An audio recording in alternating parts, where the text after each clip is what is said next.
రెండేళ్ల నమ్మకం, అభివృద్ధి, సంక్షేమం బహిరంగ సభకి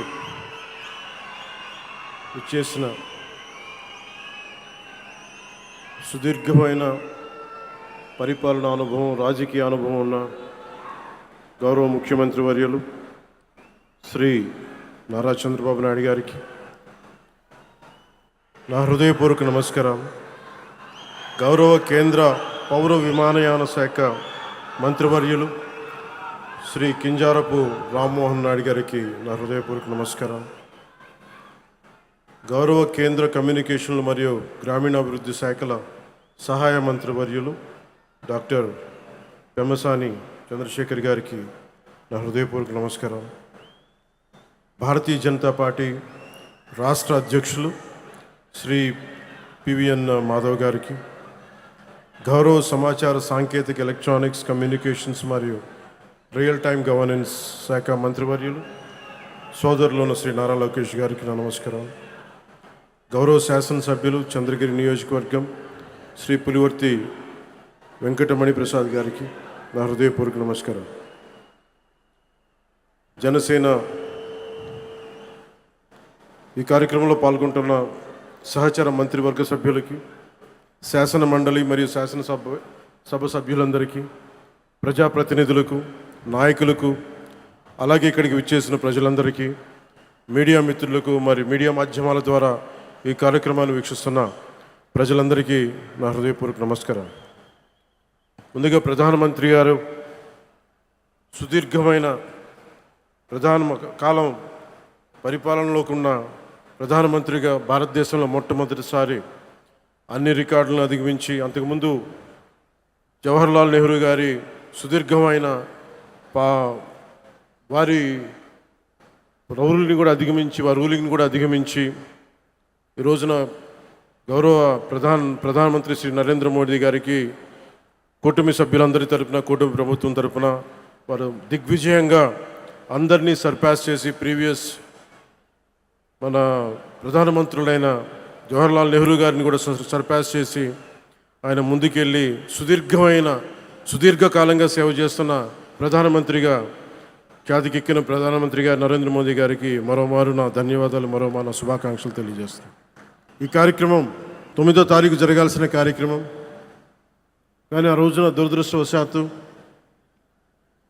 ప్రైవేటీకరణ కాకుండా ఆపుకున్న మన ఎన్డీఏ ప్రభుత్వం, నారా చంద్రబాబు నాయుడు గారి నాయకత్వంలో, ప్రధానమంత్రి గారి ఆశీస్సులతో, ఎన్డీఏ సమిష్టి కృషితో స్టీల్ ప్లాంట్ ప్రైవేటీకరణ కాకుండా ఆగింది. దురదృష్టవశాత్తు ఒక బ్లాస్ట్ జరగటం వల్ల 8 మంది నిండు ప్రాణాలు కోల్పోవటం, ఆ రోజున గౌరవ ముఖ్యమంత్రి గారు ఫోన్ చేసి మాట్లాడుకున్నాం. ప్రాణాలు కోల్పోయిన ఈ సందర్భంలో, ఈ దుర్ఘటన జరిగిన సందర్భంలో మనం ఈ విజయోత్సవ సభ బాగున్నదని చెప్పి పెద్ద మనసుతోటి ఆ రోజు గౌరవ ముఖ్యమంత్రి నారా చంద్రబాబు నాయుడు గారు దాన్ని పోస్ట్పోన్ చేసి ఈ రోజుకు పెట్టారు. మనస్ఫూర్తిగా అలా నిర్ణయం తీసుకున్నందుకు వారికి ఈ సభ తరపు నుంచి ఈ వేదిక తరపు నుంచి మనస్ఫూర్తిగా వారికి నా ధన్యవాదాలు తెలుపుతా ఉన్నాను. ప్రజాస్వామ్యంలో అంతిమ న్యాయ నిర్ణేతలు ప్రజలు తమ తీర్పు ద్వారా దేశం కానీ రాష్ట్రం కానీ ఎటువైపు నడవాలో నిర్ణయిస్తారు. అటువంటి ప్రజలు బలంగా మాట్లాడినప్పుడు అది కేవలం ఒక రాజకీయ నిర్ణయం కాదు, ఒక సందేశం, ఒక హెచ్చరిక, ఒక దిశానిర్దేశం అవుతుంది. 2024లో ప్రజలు ఒక రాజకీయ సంస్కృతిని తిరస్కరించారు, భయాన్ని తిరస్కరించారు, అహంకారాన్ని తిరస్కరించారు, అధికారమే అంత అన్న భావజాలాన్ని తిరస్కరించారు. ప్రజాస్వామ్యంలో ప్రజల కంటే ఎవరు పెద్దవారు కాదని మరోసారి గుర్తు చేశారు. అందుకే 2024లో చేసినట్టు కొన్నిసార్లు ప్రజలు కేవలం ఓటు వేసి వదిలిపెట్టరు, చరిత్ర రాస్తారు. 2024లో ఆంధ్రప్రదేశ్ ప్రజలు చేసింది అదే. ఆ తీర్పు ఈ రాష్ట్రానికి మళ్ళీ ఆశనిచ్చింది. ఆంధ్రప్రదేశ్ సమాజానికి మళ్ళీ ఆత్మవిశ్వాసాన్ని ఇచ్చింది. ఒక తరం భవిష్యత్తుని మళ్ళీ నమ్మకాన్ని కల్పించింది. ప్రజలు మౌనంగా కనిపించిన అవసరం వచ్చినప్పుడు చరిత్రని మార్చగలరని మరోమారు నిరూపించిన సందర్భం అది. 2 ఏళ్ల క్రితం మీరిచ్చింది కేవలం అధికారం కాదు, ఒక బాధ్యత. ఆ బాధ్యతని గుర్తుంచుకుంటేనే ఈరోజు మీ ముందుకు వచ్చాం. ఈ చారిత్రక విజయానికి కారణమైన ప్రతి కార్యకర్తకి, ప్రతి నాయకుడికి, ప్రతి మహిళకి, ప్రతి రైతుకి, ప్రతి యువకుడికి నా హృదయపూర్వక కృతజ్ఞతలు. ఈ విజయం కేవలం తెలుగుదేశం పార్టీదో, భారతీయ జనతా పార్టీదో, జనసేన పార్టీదో కాదు, ప్రజల విజయం ఇది. ఇది అహంకారం విధ్వంసంపై ప్రజాస్వామ్యం సాధించిన విజయం. ఈ కూటమి ఆంధ్రప్రదేశ్ పునర్నిర్మాణం కోసం ఏర్పడిన కూటమి. ఈ కూటమి అధికారాన్ని పంచుకోవడానికి కాకుండా బాధ్యతని పంచుకోవడానికి ఏర్పడింది. దేశానికి ప్రధానమంత్రి శ్రీ నరేంద్ర మోదీ గారి దూరదృష్టి, రాష్ట్రానికి ముఖ్యమంత్రి శ్రీ నారా చంద్రబాబు నాయుడు గారి అనుభవం, ప్రజల ఆకాంక్షలను ప్రతిబింబించే జనసేన సంకల్పం, ఈ 3 శక్తులు కలిసినప్పుడే ఆంధ్రప్రదేశ్ పునర్నిర్మాణానికి బలమైన పునాది ఏర్పడింది. కూటమిలో జనసేన 21 సీట్లతోటి సర్దిపెట్టుకునే సందర్భంలో చాలామంది వివిధ రకాలుగా విమర్శించారు. కానీ మేము 21 సీట్లతో రాజీ పడలేదు. ఆంధ్రప్రదేశ్ భవిష్యత్తు కోసం 21 సీట్లకి జనసేన పరిమితాన్ని చేశాం. ఆ త్యాగానికి ప్రజలు ఇచ్చిన సమాధానమే 100% స్ట్రైక్ రేట్. 2 ఏళ్ల క్రితం మేము ఇచ్చిన హామీలు ఈరోజు ఒక్కొక్కటిగా ఆచరణలో కనిపిస్తున్నాయి. పెరిగిన వృద్ధాప్య పెన్షన్లు, మహిళలకి ఆర్థిక భరోసా, ఉచిత గ్యాస్ సిలిండర్లు, మహిళలకి ఉచిత బస్సు, రైతులకి అండా, అన్నా క్యాంటీన్లు, విద్యకి ప్రాధాన్యత, యువతకు ఉపాధి అవకాశాలు. మేము చెప్పింది ప్రతిదీ ఆచరించి బలంగా ముందుకు తీసుకెళ్తా ఉన్నాం. నా శాఖల విషయానికి వస్తే మహాత్మా గాంధీ కలలుగన్న గ్రామ స్వరాజ్యం, పండిట్ దీన్ దయాళ్ ఉపాధ్యాయ ప్రతిపాదించిన అంత్యోదయ సిద్ధాంతం, last mile governance, doctor BR Ambedkar గారి రథసారథిగా రాజ్యాంగం ద్వారా స్థానిక స్వపరిపాలనకు వేసిన బలమైన ప్రజాస్వామ్య పునాదులు, ఈ 3 ఆలోచనల సంగమమే నేడు నరేంద్ర మోదీ గారి నాయకత్వంలోని ప్రభుత్వ పాలనా తత్వం. సబ్కా సాత్, సబ్కా వికాస్, సబ్కా విశ్వాస్. గ్రామాన్ని భారతదేశానికి కేంద్ర బిందువుగా చూడాలనుకుని ఆ దిశగా అత్యంత నిబద్ధతతో కృషి చేస్తున్న ఒక పంచాయతీరాజ్ శాఖ మంత్రిగా ఈరోజు మీ ముందు మాట్లాడుతూ ఉన్నాం. ఒక పిల్లవాడి భవిష్యత్తు పాఠశాలలో ఎలా నిర్ణయించబడుతుందో, ఒక దేశ భవిష్యత్తు అదేవిధంగా గ్రామంలో నిర్ణయించబడుతుంది, గ్రామ పంచాయతీలో నిర్ణయించబడుతుంది. ఒక రైతు ఆశ, ఒక మహిళ ఆత్మవిశ్వాసం, ఒక యువకుడి ఉపాధి, ఒక కుటుంబం ఆరోగ్యం, ఇవన్నీ మొదటిగా గ్రామ పంచాయతీ ద్వారానే ప్రభావితమవుతాయి. ఎందుకంటే ప్రజల జీవితాలకు అత్యంత దగ్గరగా ఉండేది ప్రభుత్వంలోని ప్రాథమిక గ్రామ పరిపాలనా వ్యవస్థ. అందుకే ప్రపంచవ్యాప్తంగా ప్రజాస్వామ్య పరిపాలనలో ప్రిన్సిపల్ ఆఫ్ సబ్సిడారిటీ అనే సూత్రాన్ని అనుసరిస్తారు. ఈ సూత్రం చెప్పింది చాలా సింపుల్. ఏ పనిని ఎక్కడ అత్యంత సమర్థవంతంగా ప్రజలకి అత్యంత దగ్గరగా చేయగలమో ఆ పని అక్కడే జరగాలి. అవ్వకపోతే ఆ ప్రభావం దానిపై వ్యవస్థపై పడుతుంది. గ్రామ స్థాయిలో అవ్వాల్సిన పని మండల స్థాయికి వెళ్ళకూడదు. అంతిమంగా క్యాస్కేడింగ్ రియాక్షన్ కింద మన దగ్గర ప్రతి పని ఎమ్మెల్యే దగ్గరికి వెళ్ళాల్సిన పరిస్థితి. అధికారాన్ని కేంద్రీకరించడం ప్రజాస్వామ్యం కాదు, అధికారాన్ని ప్రజల దగ్గరికి తీసుకెళ్లడమే నిజమైన ప్రజాస్వామ్యం. ఒక ఎమ్మెల్యే ఉండే నియోజకవర్గంలో దాదాపు 600 మంది స్థానిక ప్రజాప్రతినిధులు ఉంటారు. సర్పంచులు కావచ్చు, వార్డు సభ్యులు, ఎంపీటీసీలు, జడ్పీటీసీలు, సహకార సంఘాల ప్రతినిధులు. వీరందరూ ప్రజాస్వామ్యానికి రూట్స్, వేళ్ళు. కానీ ఆ రూట్స్ని బలహీనపరిచి చెట్టుని బలపరచలేము. స్థానిక సంస్థలని బలహీనపరిచి ప్రజాస్వామ్యాన్ని బలపరచలేము. ఇది కేవలం పరిపాలనా సూత్రం కాదు, ఇది ప్రజాస్వామ్య సూత్రం, ఇది బాధ్యతా సూత్రం. నాయకత్వం గ్రామం నుంచి రావాలి. 2 సంవత్సరాల్లో మేము నిర్మించడానికి ప్రయత్నం చేసింది కేవలం రోడ్లు, కాలువలు, భవనాలు కాదు. Trust, social trust, institutional trust. ఎందుకంటే ఒక వ్యవస్థ బలహీనపడినప్పుడు మొదట కోల్పోయేది డబ్బు కాదు, నమ్మకం. వ్యవస్థ చేయకపోతే, వ్యవస్థ కనుక న్యాయం చేయకపోతే కులమే ముందుకు వస్తుంది. వ్యవస్థ బలహీనపడితే ప్రాంతీయత ముందుకు వస్తుంది. వ్యవస్థపై విశ్వాసం తగ్గితే సమాజం చాలా చిన్న చిన్న గుంపులుగా విడిపోతుంది. తెలుగు రాష్ట్రాలు మరింత బలపడాలి అంటే ఒక రాష్ట్రం కులాల పరిమితుల్ని దాటాలి, మరొక రాష్ట్రం ప్రాంతీయత పరిమితుల్ని దాటాలి. మనందరం కలిసి భారతీయత వైపు అడుగులు వేయాలి. అందుకే నేను పంచాయతీరాజ్ గురించి మాట్లాడేటప్పుడు కేవలం పరిపాలన గురించి, పథకాల గురించి, చేసే పనుల గురించి మాట్లాడడానికే పరిమితం కాదు. నేను ప్రజాస్వామ్యం గురించి మాట్లాడుతాను, రాజ్యాంగం గురించి మాట్లాడుతాను, సోషల్ కొహెషన్, సామాజిక సమతుల్యత గురించి మాట్లాడతాను, జాతీయ సమైక్యత గురించి మాట్లాడతాను, భారతీయత గురించి మాట్లాడతాను, సామాజిక పరస్పర విశ్వాసం గురించి మాట్లాడతాను. ఈ మధ్య మేము పరిష్కరించిన విజయనగరం జిల్లాలోని ఒక పెద్దపెంకి గ్రామంలో ఫైలేరియా సమస్య ప్రత్యక్ష ఉదాహరణ. పంచాయతీరాజ్ సమస్య కోసం, సంస్కరణల కోసం చాలా కమిటీలు వచ్చినాయి. ఒక Balwant Rai Mehta committee, Ashok Mehta committee, GVK Rao గారి కమిటీ, ఎల్ఎం సింఘ్వి కమిటీ. ఈ ప్రయాణం చివరికి 1972లో 73వ రాజ్యాంగ సవరణగా రూపుదిద్దుకుంది.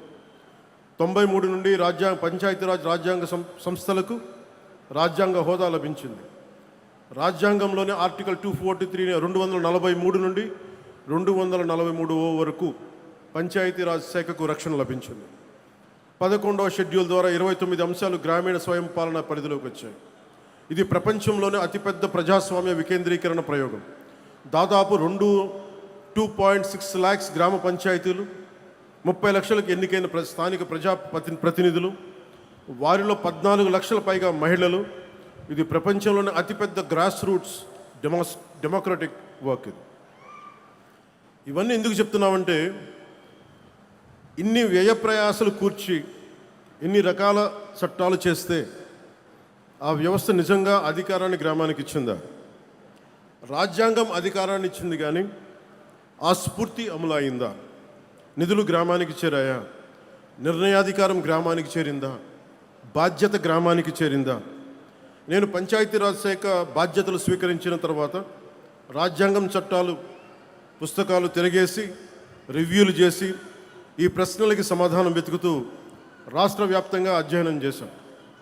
నాకు ఎదురైన మొదటి సమాధానం, సార్ బ్లీచింగ్ పౌడర్ కొనడానికి కూడా డబ్బులు లేవు, సార్ జెండా పండుగ చేయడానికి కూడా డబ్బులు లేవు. వీటితో మనం వారసత్వంగా పొందిన పరిస్థితి ఏంటంటే, గ్రామ పంచాయతీలకు రావాల్సిన కేంద్ర నిధులు నిలిచిపోయాయి. అనేక పంచాయతీలు అప్పుల బారిన పడ్డాయి. విద్యుత్ బకాయిలు వేల కోట్లకు చేరాయి. గ్రామస్థాయి పరిపాలన బలహీనపడింది. సర్పంచుల గౌరవం గురించి ఇంకా చెప్పాల్సిన అవసరం లేదు. అక్కడి నుంచే ప్రారంభమైంది institutional diagnosis, Panchayati Raj institutional diagnosis. రాజ్యాంగం పంచాయతీలకి హోదా ఇచ్చింది, కానీ జీవం పొయ్యాల్సింది మనమే. పంచాయతీలకు సరిపడా డబ్బు ఎందుకు ఉండట్లేదు? ప్రతి చిన్న పనికి పంచాయతీ ఎందుకు చూడాలి? ఎందుకు ప్రతి సమస్య ఎమ్మెల్యే దగ్గరికి ఎందుకు వెళ్ళాలి? సర్పంచ్ ఎన్నికవుతాడు, కానీ అధికారాలు వేరే చోట ఎందుకు ఉంటాయి? ఇవన్నీ ఆలోచిస్తేప్పుడు మాకు అర్థమైంది, సమస్య నిధుల కొరత మాత్రమే కాదు, సమస్య బాధ్యతల స్పష్టత లేకపోవడం. అథారిటీ ఒక చోట, రెస్పాన్సిబిలిటీ ఇంకో చోట, అకౌంటబిలిటీ మరో చోట. ఈ 3 విడిపోతే వ్యవస్థ బలహీనపడుతుంది. దీనినే బ్రోకెన్ గవర్నెన్స్ చైన్ అనొచ్చు. అందుకే మేము ఒక ప్రాథమిక సూత్రాన్ని ముందుకు తీసుకొచ్చాం. గ్రామ సమస్యలకి పరిష్కారం గ్రామంలోనే వెతకాలి. ప్రజల జీవితాలను ప్రభావితం చేసే నిర్ణయాలు ప్రజల సమక్షంలోనే జరగాలి. అందుకే గ్రామ సభలను కేవలం ఒక అధికారిక సమావేశంగా కాకుండా గ్రామ ప్రజాస్వామ్యానికి కేంద్ర బిందువుగా మార్చే ప్రయత్నం చేశాం. గ్రామానికి ఏమి కావాలి, ఎక్కడ రోడ్లు కావాలి, ఎక్కడ తాగునీటి సమస్య ఉంది, ఎవరికి ఇల్లు అవసరం, ఎక్కడ పారిశుద్ధ సమస్య ఉంది, ఈ నిర్ణయాలు కార్యాలయాల్లో కాదు, గ్రామ సభల్లో జరగాలి. ఎందుకంటే ప్రభుత్వానికి కనిపించని సమస్య ప్రజలకు కనిపిస్తుంది. అధికారికి తెలియని అవసరం గ్రామస్తుడికి తెలుస్తుంది. గ్రామ సభ బలపడితే సర్పంచ్ బలపడతాడు. సర్పంచ్ బలపడితే పంచాయతీ బలపడుతుంది. పంచాయతీ బలపడి ప్రజాస్వామ్యం బలపడుతుంది. అప్పుడు మాత్రమే ప్రతి చిన్న సమస్య స్థానిక ఎమ్మెల్యే గారి టేబుల్ మీదకి రావాల్సిన అవసరం ఉండదు. అప్పుడు ఎమ్మెల్యేలు అసలు తమకి నిర్దేశించబడ్డ అసలు బాధ్యతలపై దృష్టి పెట్టగలుగుతారు. ఎమ్మెల్యేలు ఉపాధి విధానాలపై దృష్టి పెడతారు, పరిశ్రమల రాకపై దృష్టి పెడతారు, యువత భవిష్యత్తుపై దృష్టి పెడతారు, రాష్ట్ర భవిష్యత్తును నిర్మిస్తారు. కానీ రాష్ట్ర భవిష్యత్తు నిర్మించే ఈ ప్రక్రియకి ఒక బలమైన లీడర్షిప్ క్యాపిటల్ అవసరం. ప్రజాస్వామ్యంలో నాయకత్వం ఒక రోజులో పుట్టదు. నాయకత్వం పైనుంచి నియమించబడదు, సమాజం నుంచి ఎదుగుతుంది. గ్రామ సభల్లో రూపుదిద్దుకుంటుంది, పంచాయతీలో తీర్చిదిద్దబడుతుంది. అందుకే పంచాయతీరాజ్ వ్యవస్థ కేవలం ఒక స్థానిక పరిపాలనా వ్యవస్థ కాదు, అది ఒక నాయకత్వాన్ని తయారు చేసే ఒక ప్రజాస్వామ్య పాఠశాల. మన గౌరవ రాష్ట్రపతి శ్రీమతి ద్రౌపది ముర్ము గారు తన ప్రయాణం స్థానిక సంస్థల నుండే మొదలుపెట్టారు. ఒక నగర పంచాయతీ కౌన్సిలర్గా రాజకీయ ప్రయాణం మొదలుపెట్టారు. లీడర్షిప్ అనేది కేవలం ఒక రాజకీయ నాయకత్వం కాదు. డాక్టర్ ఏపీజే అబ్దుల్ కలాం నాయకుడు, ఒక సైంటిఫిక్ విభాగంలో అయిన నాయకులు, మనందరికీ గర్వించే ఎస్ఆర్ సెక్రన్ గారు, అడ్మినిస్ట్రేటివ్ యాంగిల్ ఆయన ఒక నాయకులు, ఒక గొప్ప ఉపాధ్యాయుడు కూడా ఒక నాయకుడు, ఒక నిజాయితీ గల అధికారి ఒక నాయకుడు. మనకి పంచాయతీని బలోపేతం చేసే సర్పంచ్ కూడా ఒక బలమైన నాయకుడు. భారతదేశంలో మహిళా రాజకీయ నాయకత్వానికి అతిపెద్ద విశ్వవిద్యాలయం పంచాయతీరాజ్ వ్యవస్థ. 50% 50% మహిళా రిజర్వేషన్ ద్వారా వేలాది మహిళా నాయకులు ముందుకు వస్తూ ఉన్నారు. సెల్ఫ్ హెల్ప్ గ్రూప్స్ ద్వారా మహిళలు సామాజిక ఆర్థిక నాయకత్వాన్ని చేపడుతున్నారు. వెనుకబడిన వర్గాల నుంచి నాయకత్వం వస్తుంది, యువత నుంచి నాయకత్వం వస్తుంది. యువత రాజకీయాలకు రావాలని మనం చెబుతాం, కానీ యువత మొదటి అవకాశం గ్రామ స్థాయిలో అందిపుచ్చుకోవాలి, ముందుకు వచ్చి పోటీ చేయాలి. ఇది సోషల్ క్యాపిటల్, ఇది నేషనల్ బిల్డింగ్. ఇప్పుడు అసలు ప్రశ్న, మనకి ఈ ఆలోచనల్ని గత 2 సంవత్సరాలు ఎంతవరకు ఆచరణలోకి తీసుకురాగలిగాం? అభివృద్ధికి మొదటి అర్హత స్థిరత్వం. గత 2 సంవత్సరాల్లో ఆంధ్రప్రదేశ్లో ఏర్పడిన రాజకీయ స్థిరత్వం గ్రామాభివృద్ధికి బలమైన పునాది వేసింది. ఎన్డీఏ వాళ్ళ నిర్ణయాలతో స్పష్టత వచ్చింది, కేంద్ర రాష్ట్ర సమన్వయం బలపడింది. ఆ స్థిరత్వాన్ని ఆధారం చేసుకొని ఈ రోజున పెట్టుబడులు కావచ్చు, ప్రభుత్వాన్ని గ్రామాన్ని మళ్ళీ పరిపాలనా కేంద్రంగా నిలబెట్టే ప్రయత్నం ప్రారంభించింది. అందులో భాగంగా 13,326 పంచాయతీల్లో ఒకేసారి గ్రామ సభలు నిర్వహించడం జరిగింది. ప్రజాస్వామ్యాన్ని ప్రతి గ్రామం గడప వరకు తీసుకెళ్ళగలిగాం. ప్రతి పంచాయతీకి ఒక కార్యదర్శి వ్యవస్థని బలోపేతం చేశాం. స్థానిక అవసరాలకు అనుగుణంగా కొత్త పరిపాలనా విధానాలను రూపొందించాం. గ్రామ పంచాయతీల పరిపాలనా సామర్థ్యాన్ని బలోపేతం చేశాం. పల్లె పండుగ ద్వారా గ్రామాభివృద్ధిని ప్రభుత్వ కార్యక్రమం నుంచి మంచి ప్రజా ఉద్యమంగా మార్చాం. స్థానిక నాయకత్వానికి గౌరవాన్ని పునరుద్ధరించాం, ఇర్రెస్పెక్ట్ ఆఫ్ ద పొలిటికల్ అఫిలియేషన్స్. స్వర్ణ పంచాయతీ దిశగా ప్రయాణం ప్రారంభించాం. ప్రతి ఆలోచన సిద్ధాంతంగా మిగిలిపోకుండా ఫలితంగా కనిపించాలనే దానికి స్వర్ణ పంచాయతీ కేంద్రంగా ఒక చిన్న ఉదాహరణ చెప్తాను. మన ఈ పక్కనే తిరుపతి రూరల్ మండలంలోని శ్రీనివాసాపురం గ్రామ పంచాయతీలో స్వర్ణ పంచాయతీ పోర్టల్ ద్వారా ఆస్తుల వివరాలను శాస్త్రీయంగా అప్డేట్ చేశాం. ఇప్పటి వరకు పంచాయతీ రికార్డ్స్లో కనిపించని అనేక ఆస్తులు వ్యవస్థలోకి వచ్చాయి. ఆస్తుల సంఖ్య 1291 నుంచి 1356కి పెరిగింది. దీని ఫలితంగా పంచాయతీ ఆదాయ సామర్థ్యం 75 లక్షల రూపాయల నుంచి 1,66 లక్షలకి పెరిగింది. ఇక్కడ ₹1 పన్ను కూడా పెంచలేదు. స్వర్ణ పంచాయత్ పోర్టల్లో సమాచారం సరిచేసాం అంతే. ఇది కేవలం ఒక గ్రామ పంచాయతీ కథ కాదు. వ్యవస్థ సరిగ్గా పనిచేస్తే గ్రామాలు ఎంతటి సామర్థ్యాన్ని సృష్టించగలవో చెప్పే ఒక బలమైన ఉదాహరణ. భారతదేశపు అభివృద్ధి ప్రయాణంలో తదుపరి అధ్యాయం ఇక్కడే ఉంది. 2047 నాటికి వికసిత్ భారత్ నిర్మాణం పార్లమెంట్ భవనం నుంచి కాదు, 2.6 లక్షల గ్రామ పంచాయతీల నుంచి ప్రారంభమవుతుంది. భారతదేశ భవిష్యత్ పార్లమెంటులో మాత్రమే కాదు, గ్రామ సభల్లో కూడా రాయబడుతుంది. ఒక చిన్న వాగు ముందుగా తన పరిసర భూములకి నీరు అందించి తర్వాత ప్రధాన నదిలో కలుస్తుంది. అలాగే ప్రతి పంచాయత్ ముందుగా తమ గ్రామాలను అభివృద్ధి చేసుకోవాలి. అప్పుడు మండలం బలపడుతుంది, రాష్ట్రం బలపడుతుంది, జిల్లా బలపడుతుంది. మండలం, జిల్లా, రాష్ట్రం, తద్వారా దేశం బలపడుతుంది. 2 సంవత్సరాల క్రితం ప్రజలు మాకు ప్రభుత్వం ఏర్పాటు చేసే అవకాశం ఇచ్చారు. కానీ నేను దాన్ని కేవలం అధికార బదిలీగా చూడం, అది ఒక నమ్మకం బదిలీ. ఆ నమ్మకాన్ని నిలబెట్టుకోవడం మన బాధ్యత. ఆ దిశగా పనిచేస్తున్నాం. నిధుల కోసం మేము పోరాడగలం, విధానాల కోసం నేను పోరాడగలను, అధికారాల కోసం నేను పోరాడగలను. కానీ ప్రజల భాగస్వామ్యం లేకుండా అభివృద్ధి అనేది సాధ్యం కాదు. ప్రజలు పార్టీని కాకుండా వ్యవస్థల్ని నమ్మాలి. పార్టీలు ఉండాలి, వ్యవస్థలను బలోపేతం చేయడానికి ఉండాలి. నాయకుడిని కాకుండా సంస్థల్ని నమ్మాలి, వ్యక్తుల్ని కాకుండా విలువల్ని నమ్మాలి. అప్పుడు మాత్రమే ప్రజాస్వామ్యం శాశ్వతం అవుతుంది. ఏ నాయకులైతే ఏ పార్టీలైనా కావచ్చు, తెలుగుదేశం కావచ్చు, జనసేన కావచ్చు, భారతీయ జనతా పార్టీ కావచ్చు, వ్యవస్థని బలోపేతం చేసే దిశగా, విలువల్ని కాపాడే దిశగా, ప్రజాస్వామ్యాన్ని బలోపేతం చేసే దిశగా అడుగులేస్తే ఈ కూటమికి తిరుగుండదు. అప్పుడు మాత్రమే గ్రామ స్వరాజ్యం సాధ్యమవుతుంది. అప్పుడు మాత్రమే సామాజిక విశ్వాసం పునరుద్ధరించబడుతుంది. అప్పుడు మాత్రమే వికసిత్ భారత్ సాధ్యమవుతుంది. గ్రామం బలపడితే ప్రజాస్వామ్యం బలపడుతుంది, ప్రజాస్వామ్యం బలపడితే దేశం బలపడుతుంది. అందుకే మా ప్రయాణం కేవలం ఒక గవర్నమెంట్ ఫార్మేషన్ కోసం కాదు, నేషన్ బిల్డింగ్. మన తరం బాధ్యత కేవలం ఈ రోజుని పరిపాలించడం కాదు, రాబోయే తరాలకి బలమైన వ్యవస్థలను అందించడం. మనం తీసుకునే నిర్ణయాలు వచ్చే ఎన్నికల గురించి మాత్రమే కాకుండా వచ్చే తరాల గురించి కూడా ఉండాలి. అదే నిజమైన ప్రజాస్వామ్యం, అదే సుస్థిర అభివృద్ధి, అదే వికసిత్ భారత్కి మార్గం. మనకు పూర్వీకుల నుంచి సంక్రమించిన భారతదేశాన్ని కాపాడటం మాత్రమే కాదు, రాబోయే తరాల గర్వపడే భారతదేశాన్ని నిర్మించడం, అందించడం కూడా మనందరి సమిష్టి బాధ్యత, ఈ కూటమి బాధ్యత.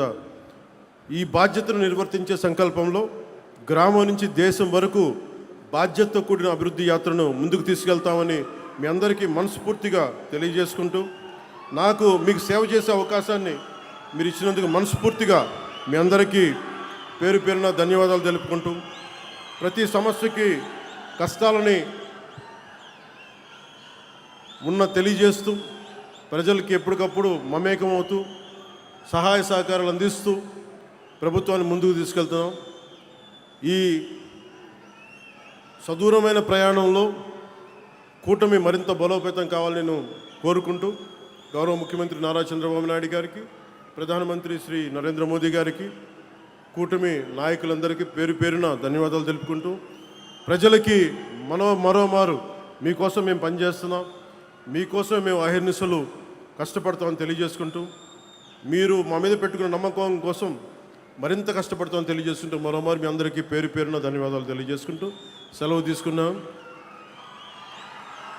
జై భారత్, జై హింద్.